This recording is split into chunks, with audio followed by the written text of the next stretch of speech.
Hello YouTube. Today we're going to talk about brain dumps, where they're from, how people get them, what they are, and what they're doing to the tech industry right now. This is something that's really important to me, so I think you guys will really enjoy this video because I have a lot to say about it. Let's take a look.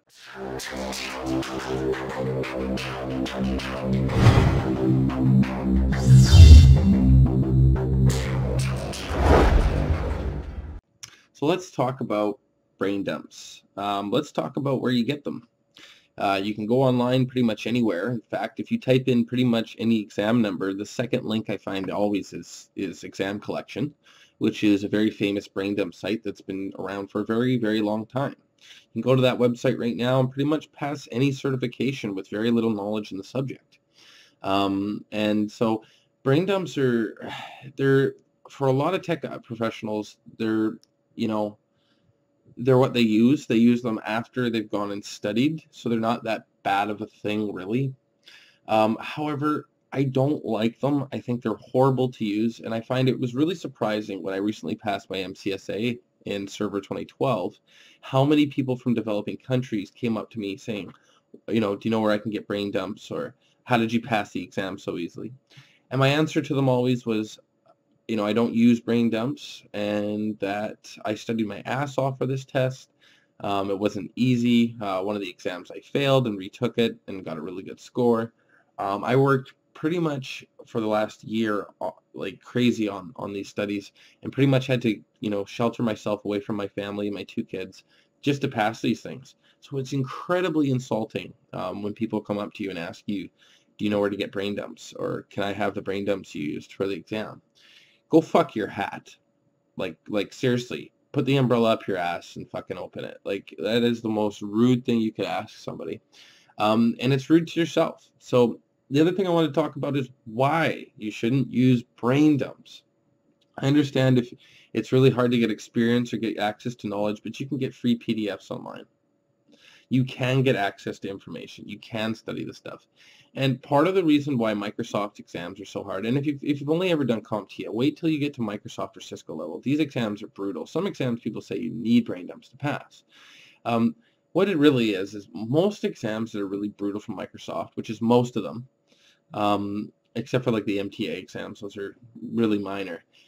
They're brutal, and most people have to fail them 2 or 3 times before they actually are able to pass. So that's why people get tired of it and they use brain dumps. Now, if you've been doing tech for a while and you've been in it for 10, 15 years, I really don't care if you use brain dumps. That's fine. Like, there's no point. Like, you have to keep getting certified every 3 years, and you know your shit. And even though you know your stuff really well and set the stuff up daily, these exam questions are the most esoteric and mind-bogglingly odd questions you could ever get thrown at you. So I don't think that they're what we're really talking about. I'm talking about people who are trying to get started in tech and brain dump.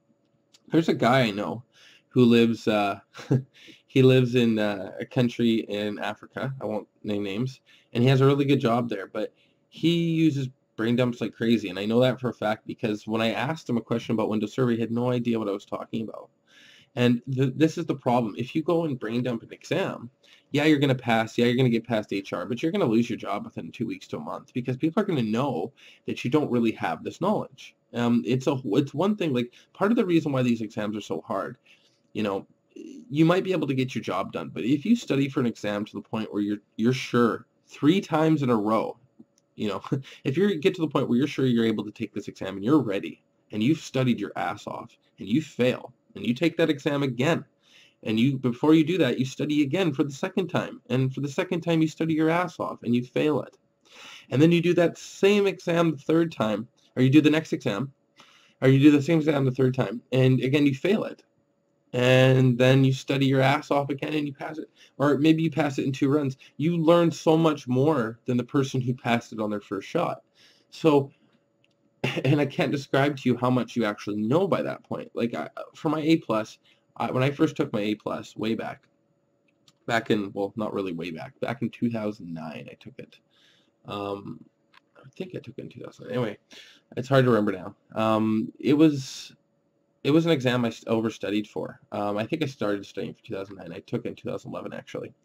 And so I started studying for it way before, and actually went to a course for it and overstudied for it because I'd been doing tech for so long and I didn't want to fail the A+. So I was very cocky about it, and that was a big problem for me because I took so long to actually pass it, and it was a very easy exam.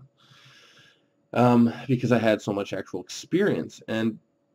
But I just find it's interesting how many people actually go the route of brain dumping because it's so obvious they use them. And what's even more mind-boggling is that people go out of their way to pronounce that they use them. I'm using dumps. I'm getting ready for exam. I always see that on the different groups I belong to, and it's so disheartening as an IT professional because they make our certs worth nothing. You know, the MCSA used to be a cert, and the MCSE used to be a cert that was so well respected. And then when Braindumps first came out, everybody was getting MCSAs and everybody was getting MCSEs, and they kind of took it back and made it even harder to pass MCSA and MCSE. And I'm not saying like you should feel bad if you've used Braindumps in the past. I'm just saying stop using them now, because you have so much more to gain from being that guy who studied his ass off. If you're that guy who studied his ass off and failed 2 or 3 times, you're going to be the man at that subject.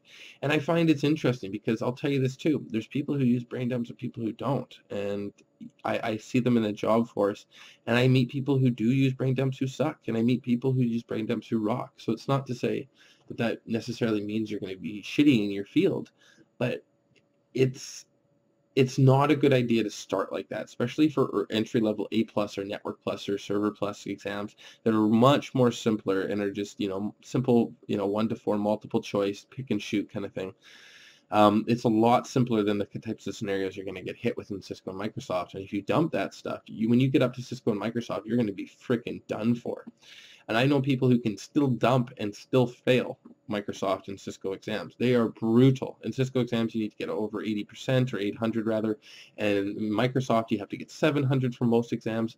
And still people say that Microsoft exams are just as brutal as Cisco. I haven't actually taken Cisco, but I have a buddy who will testify that, and he's almost got a CCNP. So you got to consider this kind of stuff. If you're going to go take brain dumps, what does that make you as a professional?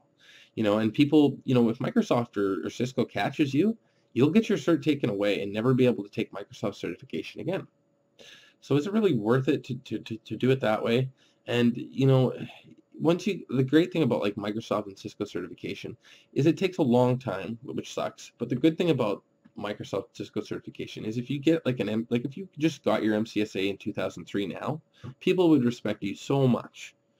And even though they're not using that technology really anymore, its end of life is in a couple months, unless you want to pay like $600, Microsoft said. But anyway, that's beside the point.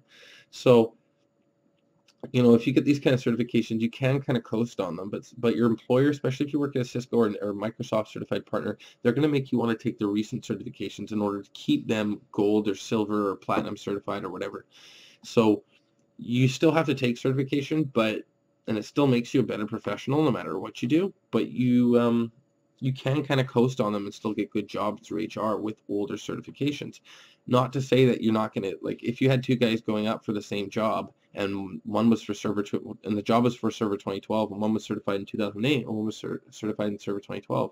The server 2012 guy is going to think, or they're going to think the server 2012 guy knows what the server 2008 guy does because it's deprecated or it's still part of the operating system. But they're going to think lesser of the guy who studied 2008 over the guy who studied 2012. So these are things you need to consider because, on the one hand, the certification you can kind of coast on from way before, you're still not going to be as good as the guy who's got recent certification. So that's why I want to keep taking certification. I'm waiting till the next server comes out, and I'm going to get an MCSA and an MCSE in that too. I'm going to upgrade my current MCSA I just got, but that's kind of down the road. Right now I'm working on Exchange, but I've told my wife I'd take a month and a half off because I really have to almost abandon them. So this is what I think about brain dumps, guys. I hope you guys understand where I'm coming from. I want to know what you guys think about brain dumps because a lot of people use them. A lot of people know what they are, and they're really starting, I think, to hurt our industry. And I'm open to your guys' opinion. Leave a comment. Like this video if you liked it, dislike it if you dislike it, and let me know what you guys want to see. Thanks. Have a great day.